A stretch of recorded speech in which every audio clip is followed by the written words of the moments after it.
ಆಚಿ ಮಸಾಲ. ಎಂತ ಅಡಿಗೆಯ ರುಚಿಯಾಗೋ ರಹಸ್ಯವು 20 ರೂಪಾಯಿ. Future of the students is the highest priority. ವಿದ್ಯಾರ್ಥಿನಿಯರ ಭವಿಷ್ಯಕ್ಕೆ ಹೆಚ್ಚು ಆದ್ಯತೆಯನ್ನು ಕೇಂದ್ರ ಸರ್ಕಾರ ನರೇಂದ್ರ ಮೋದಿಜಿಯವರು ಹಿಂದಿನಿಂದಲೂ ಕೂಡ ನೀಡ್ಕೊಂಡು ಬಂದಿದ್ದಾರೆ.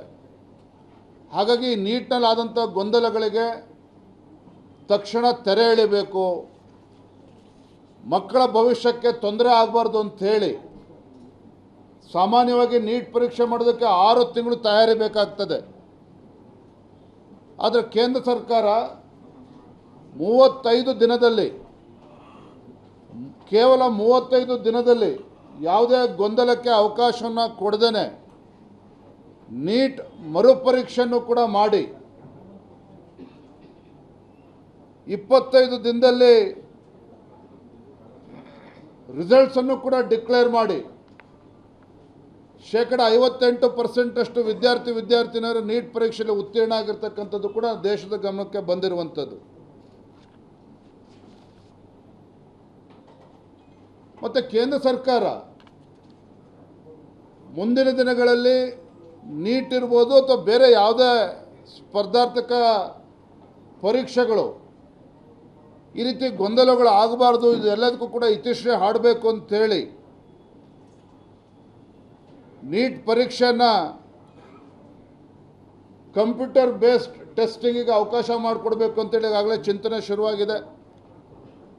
ಆರ್ಟಿಫಿಷಿಯಲ್ ಇಂಟೆಲಿಜೆನ್ಸನ್ನು ಬಳಕೆ ಮಾಡಿಕೊಂಡು ಪರೀಕ್ಷೆಯನ್ನು ಮಾನಿಟರ್ ಮಾಡಬೇಕು ಅಂತೇಳಿ ಈಗಾಗಲೇ ಕೇಂದ್ರ ಸರ್ಕಾರ ತೀರ್ಮಾನವನ್ನು ಮಾಡಿಕೊಂಡಿದೆ.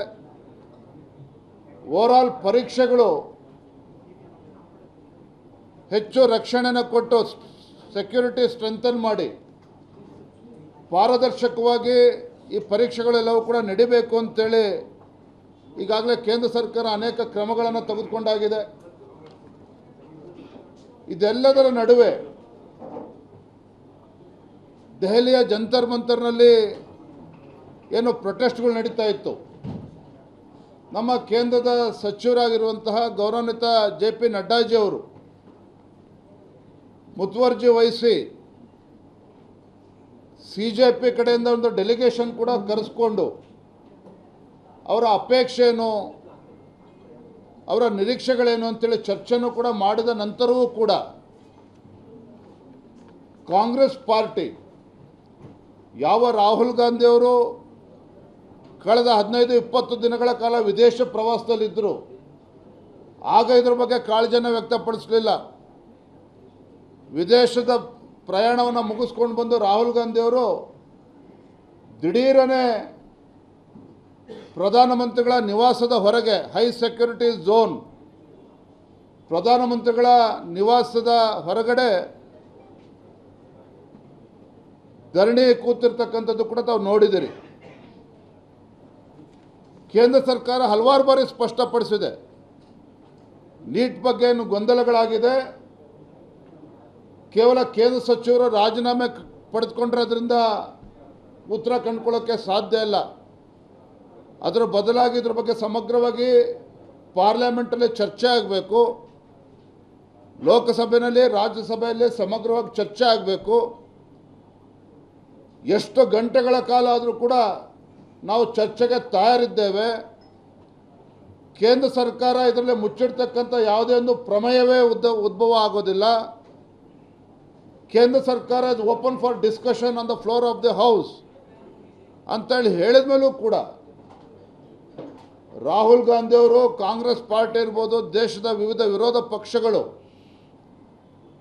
ಪರಿಸ್ಥಿತಿಯನ್ನು ಎನ್ಕ್ಯಾಶ್ ಮಾಡಿಕೊಂಡು ತಮ್ಮ ರಾಜಕೀಯ ಬೇಳೆಯನ್ನು ಬೇಯಿಸ್ಕೊಳ್ಳೋದಕ್ಕೆ, ದುರುಪಯೋಗ ಪಡ್ಕೊಳ್ಳೋದಕ್ಕೆ ಇವತ್ತೇನು ಕಾಂಗ್ರೆಸ್ ಪಕ್ಷ ಮತ್ತು ವಿರೋಧ ಪಕ್ಷಗಳು ಹೊರಟಿದ್ದಾರೆ.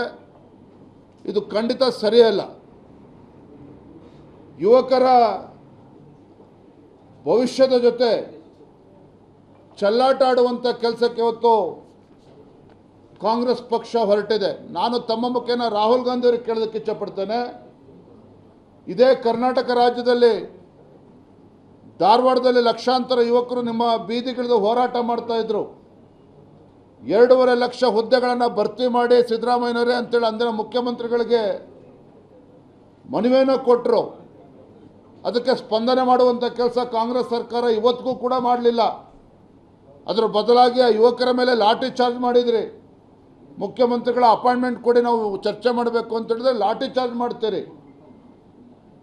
ಇದೇ ಚಿನ್ನಸ್ವಾಮಿ ಸ್ಟೇಡಿಯಂ ಪ್ರಕರಣದಲ್ಲಿ 11 ಜನ ಅಮಾಯಕರು ಪ್ರಾಣ ಕಳೆದುಕೊಂಡ್ರು. ನೀವ್ಯಾರೋ ಅದನ್ನು ಹೊಣೆಯನ್ನು ಹೊತ್ಕೊಳ್ಳಿಲ್ಲ.